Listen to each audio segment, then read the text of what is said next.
When we think of creativity, we often think of the things that people create. But what I want to emphasize in this video is that creativity is an energy prior to that which is created. What we create is the product of creativity, where what you see on the outside world of what people create in the world is the result of what creativity actually is. And what creativity actually is in its pure form is an inner energy that is comprised of complete, pure, untarnished potential. Creativity is an energy. It is not something on the outside world that's tangible. It's not something that you can see. Creativity is the driving force or the fuel or the catalyst of that which we see get created in the world. Now, the way that I often think of creativity is that, it's a space, it's a state, it's an energy within us that compels us to create and add value to the world. And the way that I like to think of what creativity is I remember learning years ago when I was in high school about stem cells. Stem cells are a sort of dynamic cell, and I don't quote me on this, but I think they're present in like the early stages of the development of a fetus. But what a stem cell is a sort of non-localized cell. It's a non-specified cell that possesses the ability to become any cell, where a stem cell can respectively become an eye cell, a bone cell, a blood cell, a skin cell, a hair cell, and once it sets itself in the motion of being a certain type of cell, then it divides and multiplies as that type of cell. But what a stem cell is a cell that possesses the ability to become any kind of cell. It's almost like it's in some sort of quantum potential state.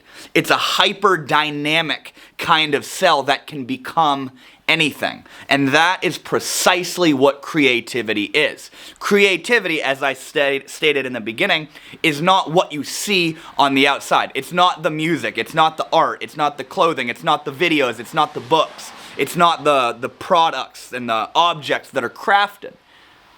Creativity is the energy that compelled that individual to create that thing. It's an energy within us, and it is purely potential. It is pure potential. It's formless in nature. Now the question is, how do you bring about this energy of creativity? How is creativity to be born? I mean, when you think about your greatest ideas and your greatest projects and the greatest things that you've ever created, your brightest ideas, let me ask you this. When did they occur? Did they occur when you were sitting in a room trying really hard to come up with that new idea, with that project idea, with that business idea, with that next chapter in your book, with that next melody in your song, with that next painting you wanted to make? Did the idea come about when you forced the idea to come about? Probably not. And if it did come about when you were forcing it, you probably after the fact have that residual energy of feeling that it's kind of mediocre. It's kind of not as good as it could have been, because you understand that creativity is at its peak when we are at rest, when we are in flow. We are the most creative when we are the most relaxed. We're the most creative when we're the most in flow. Because we are naturally creative beings. I mean, look around. We are a product of life, and look at how dynamic and how much variety is present in life, and how much novelty is present in life. You look at all the different life forms and all the different seasons and everything that goes on and all the chemical reactions and everything. Life is creativity. Life is pure creativity. And we are one with life. We are life. And what's within us is the potential to create and add such profound value in the world. But a lot of us get on this spin of, because we are in a way creatures of habit, we get in this weird spin of sort of diluting our potential because we're so busy thinking. We're so busy in our minds. We're so busy planning and constructing and trying to figure out and trying to force and trying to make things happen. And the reason we're doing this is because we don't have trust in the universe. We don't have trust in ourselves. But what I'm trying to tell you here is that your highest potential, which is a potential characterized by adding value to the world in some way, shape, or form. And that's the beautiful part about creativity, is that it doesn't look a certain way. It comes about in a myriad of different ways. Creativity is born in a myriad of different ways. But your potential is born when you get out of your own way. When you stop forcing it to be there. When you think about like, I need to be me. I need to really try to be me in this moment. I need to really try to show up as who I really am. You don't have to try to be you. You're already you. And when you try to be you, you are more occupied trying to be something than you are being you. So you're not really being you. You're busy being you trying to be something. But you are completely natural. You are completely effortless. You are complete flow.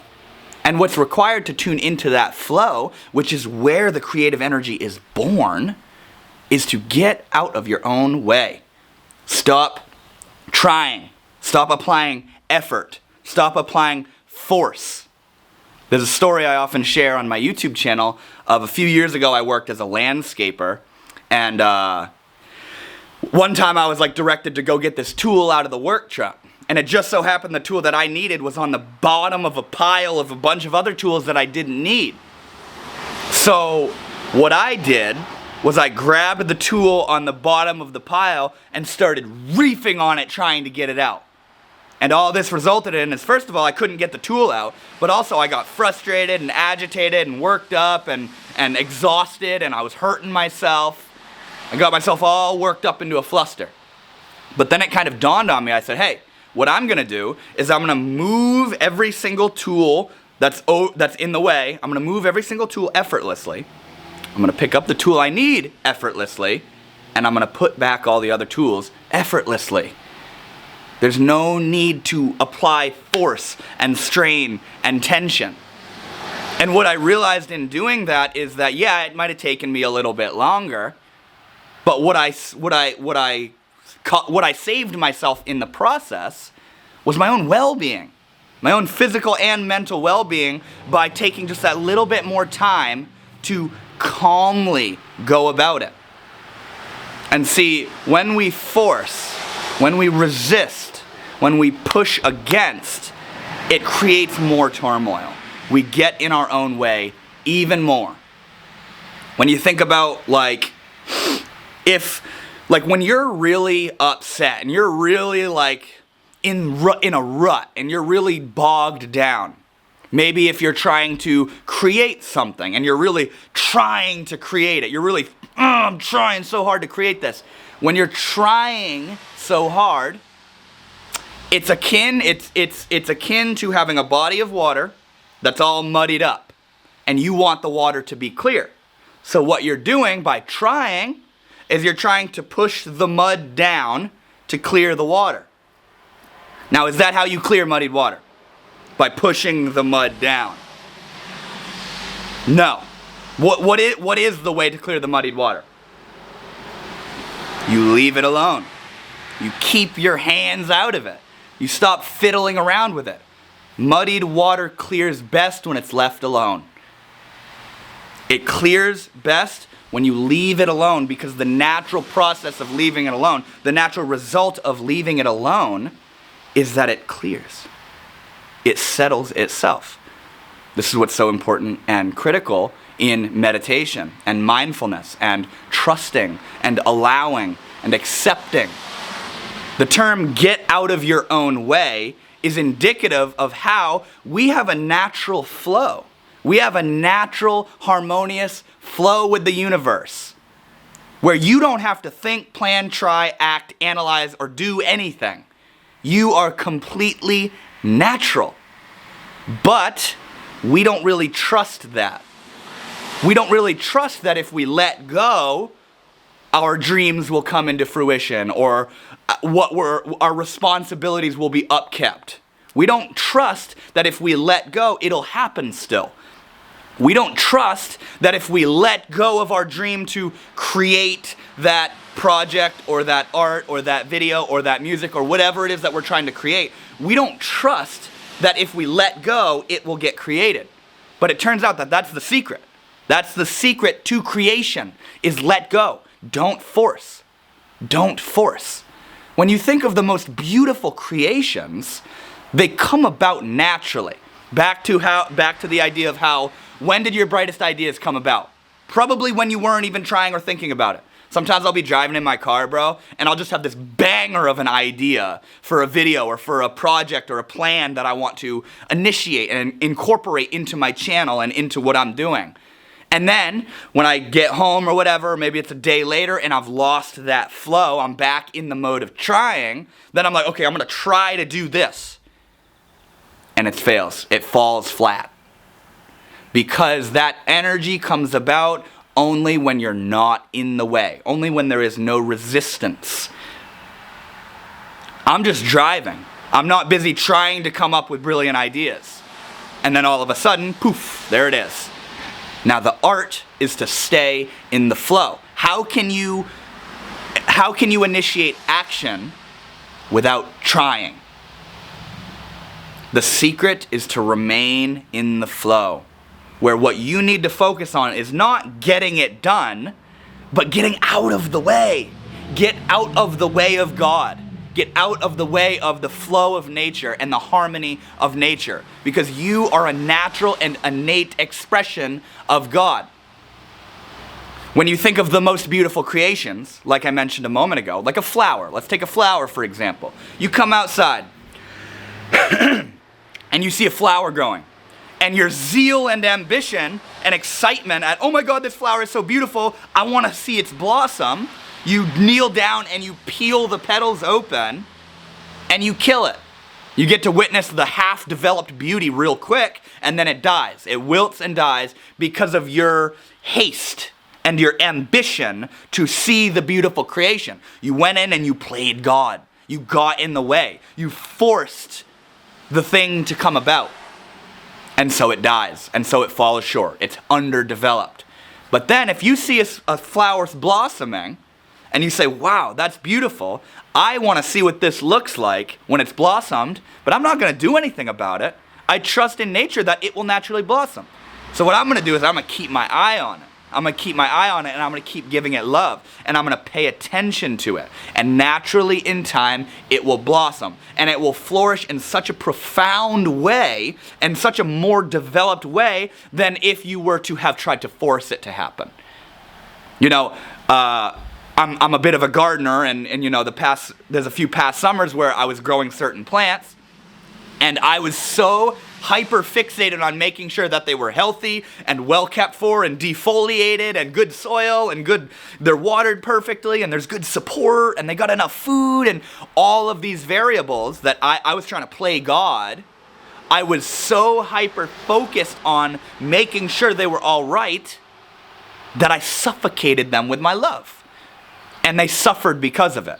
The consequence was that they didn't do as well because I was so on top of them, like a helicopter parent. I was hovering over them so much that they couldn't breathe. Metaphorically speaking, of course. They couldn't be themselves because I was so on their case, giving them so much love and care that it ended up in them not being able to develop to their true potential. You think of the little girl that loves her pet bunny so much that she squeezes it so tight that she kills it. Now all of this comes about through lack of trust, lack of faith, and effort. Trying. You don't have to try to be creative. An image I often share on the channel is that of learning how to ride a bike. The way you learn how to ride a bike, you know, I mean, a lot of us were mostly children when this happened, but you don't, like, acquire new information and suddenly learn how to ride the bike. What you do is you get on the damn bike, you ride, you fall. You get up, get on it, ride, fall. Get up, get on the bike, ride, fall. And then one time, there's a pivotal moment where you don't fall. Now, the reason you didn't fall isn't because you learned something new or acquired some new understanding of how physics and gravity and inertia and balance works. The reason you didn't fall is because you kept showing up. You kept showing up. You didn't give up. You didn't have to apply effort and strain and force. And in fact, you can't. You can't force these kinds of things to happen. They're completely natural. Writer's block, which doesn't only... writer's block isn't exclusive to a writer. Writer's block is exclusive to, or it happens to content creators. It happens to people who make music. It happens to people who paint and do art. It happens to people who create, crafts and art and this kind of stuff, where writer's block is essentially a blanket statement for the energy that creative people experience when they're not able to get in that flow. They feel like there's a block. They feel like they can't do it. They're trying to force themselves into the flow and they can't. But see, when you can meet your passion with lack of resistance, that's when the flow happens. Because it's very important to show up. It's very important to show up and show that you care and show that you want to do it. It's very important to sit down at your desk and continue writing the book, or go onto your music software and continue making and recording the music, or to go into your art studio and start painting. Even if you don't have an idea at all and you feel blocked, the fact that you showed up and you met the universe halfway, that is the first step. That's the key into the beginning of the creative process. Now, writer's block is when the creative person experiences that block of energy where they showed up, but they can't get it to flow. They can't get it to flow. So sometimes what this means is having to step away from it for a moment. Other times what it means, and this is really interesting, is to create anyway.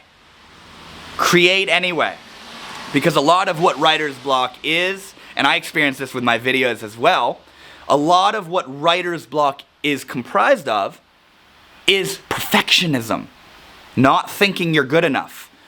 And part of that's born out of knowing your true potential, but thinking that what you're creating isn't good at all. But see, here's the beautiful thing. If I make a YouTube video and I think it's absolute junk, which there are videos in the past on my channel right now, that when I made it, I was like, dude, this video is horrible. This video is such a flop, dude. Like, I didn't talk about anything for like 30 minutes, And then I post it, I say, you know what? I'm gonna edit it and upload it. And then it gets all sorts of likes and all sorts of comments telling me how valuable and how helpful that video was and how it's just what they needed to hear that day. And it blows my mind. I think, wait, so I thought it was horrible, but 99% of everybody else that consumed that video thought it was absolutely beautiful and helpful. Now, this is because we are our own worst enemy. We are our biggest critic. We are the one that will get in our own way more than anything else in the world. The biggest person stopping you from achieving your dreams or creating that which you want to create is you. Nobody's stopping you other than you. Writer's block is you getting in your own way.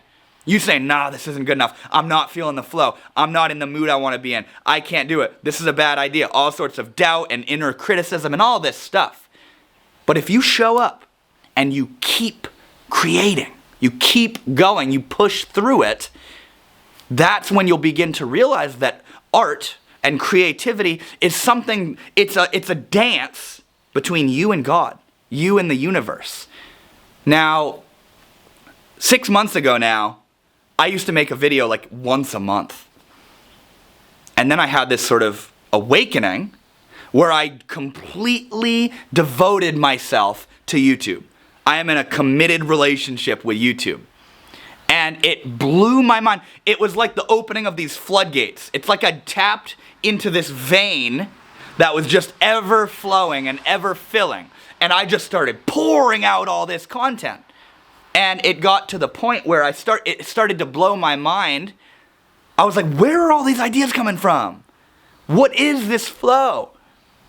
And I started to realize that, prior to this awakening, prior to being in a devoted, committed relationship to YouTube, I made videos, I wasn't the one that made the videos. It was like a calling where it's like, okay, set the camera up and I'm gonna make a video. But what happened after this awakening, where I devoted myself to YouTube, was I started to show up every single week. Every 2 or 3 days, I show up. I might not even have an idea. I set the camera up and I hit start and I show up. And what that does is it made me realize that you can meet the creative energy halfway. You don't have to sit around waiting for it to happen. Sometimes it takes a little bit of effort on your part. And I mean, effort isn't necessarily the right word, but showing up. Not trying, but showing that you care. Like I was saying, you sit down and you open up your writing document and you start writing. You show up. You go into your music studio and you start playing. You show up. You go into your art studio and you just start painting. You show up. When you meet it halfway, that's when the universe does the rest. And it blew me away how I had more say in the flow of creativity than I thought I did. But when I say I had more say in it, I don't mean effort and I don't mean force. Because when I try to force a video or force a post or force an idea, I can't do it. It falls short. It's mediocre. But when I say, you know what? I'm feeling that inner flow of wanting to create. So what I do is I show up, I get my phone out, I get the camera out, I set my light up or whatever I do, and I just go. I let go. I hit record and I let go. A lot of people I hear this statement a lot, that a lot of people say, I don't have a passion. I don't have a passion in life. Now what they're actually saying is there's not a vehicle or a route through which my passion is being expressed. There's not a vessel in which my passion is being put into. What they're saying is my passion has nowhere to go. That's what they're really saying.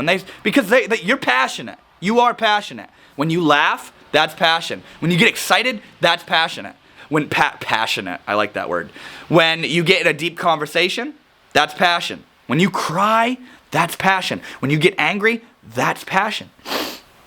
You are a passionate being. Life is passion. Is passionate a word? I think it is, right? Passionate, yeah. Makes sense. If it's not, I like it. We are naturally full of passion. Life is passion.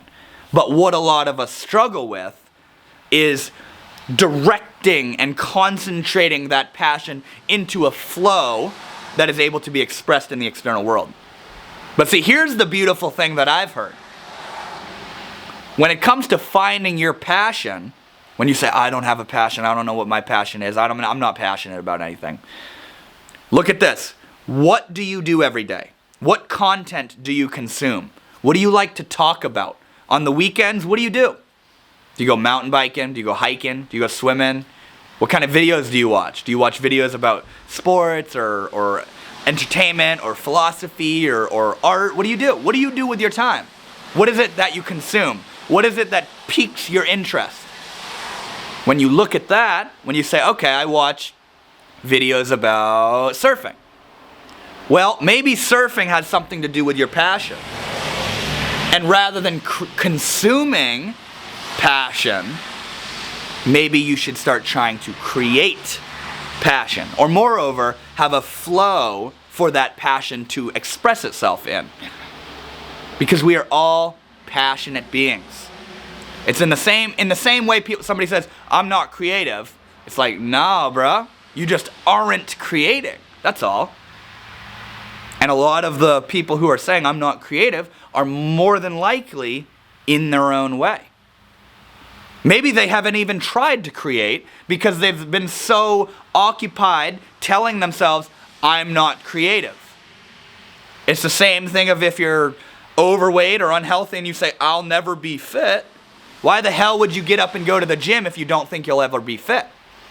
If you don't think you're creative, you're not going to initiate the action for creativity to flow through you, you know? And I talk about this to a great extent on my channel of how you need to get out of your own way, man. You need to readjust and rearrange the story you're telling yourself about the situation. We are natural. Okay, like think about this. When you're dying laughing, when you hear a good joke or you see something funny and something funny happens and you are just absolutely wrapped in laughter. What sort of, are you trying? Is there any effort? What are you doing in that moment? Complete flow. Complete freedom. If anything, if it starts to go super hardcore, you're laughing really hard, you'll try to stop laughing because it's just overflowing. It's going crazy. I love that. I love it. And like, it's the best when you're laughing your ass off, but you're not allowed to be laughing, so now you're holding it in and that makes it funnier. That's great, bro. But think about that. Like, what's going on when you're laughing? Laughter. You're not trying to laugh. You're not, you know what I mean? And then think about trying to laugh. Think about the difference between those two. When somebody tells you a joke that's not funny, and you're like, even that was just cringy as hell, my little fake laugh. Cringy. It's cringy, it's not real, it's fake, it's fabricated, it's forced. And you can sense that in every facet of the expression of that thing. Now the art is to find that which makes you laugh. What is it that makes you laugh? What is it that makes you passionate? What is it that excites you? It said, follow the thread of excitement. That's what I'm doing right now with my life. I don't know where the hell I'm going, but all I know is I like creating videos for you guys. I like hosting live events. I like creating products. I like writing. I like offering. I like adding value in the form of content and critiquing and shaping and advancing and overproducing in the field of content. That's my passion. That's my excitement. And I'm following that. I don't know where the hell it's leading me, but all I know is that's what excites me. That's what I'm here to do, is to create and to offer value in the form of content. Now for you, your passion, your thread of excitement is most likely much different. But it's still the same thing where your job and the best thing you could do for yourself is to follow that thread of excitement. Now see, here's how creativity works. When you get excited, when you get uplifted, when you start to feel that uprising wave of passion and creativity, but it hasn't yet found a route or a vessel. Do you know that energy I'm talking about? Where you're like, I want to create something. I feel like electrified right now. Like I want to add to this world. I'm going to like, you know what I'm saying? That energy of like, I'm about to create some shit, bruh. What that is similar to, what that's like when you feel that rising wave of creativity. I remember in physics class learning that, when a roller coaster is up at the top of that point before it goes down, when it's up at the top up there, it possesses what's called potential energy. Potential energy. Wait, is mine? Okay, yeah, I was just making sure that the camera wasn't smudged. I'm so sorry. When the roller coaster is up at the top of that point, it possesses what's called potential energy. Now remember what we were talking about earlier with the stem cells, how those are completely like formless potential cells that could be potentially anything. When you're up at the top of that peak of the roller coaster, you have what's called potential energy. And it's up there that you possess the most amount. And when that roller coaster goes down, it's this release and explosion of energy, kinetic energy. Potential energy is creativity. Kinetic energy is that which you create. Potential energy is when you feel that wave, that uprising, that excitement. And kinetic energy is when you express it in a given form. When it flows through you in a given form. So what I wanted to emphasize in this video is that creativity is not that which is created. Creativity is the energy that creates it. It's a prior energy. It's kind of like money in a way. Money isn't the value. The value in money is that which you can acquire with it or do with it. Money is a potential. Creativity is the very same way. Creativity is a potential. And creativity is your natural, authentic nature. It's your natural quality to be creative.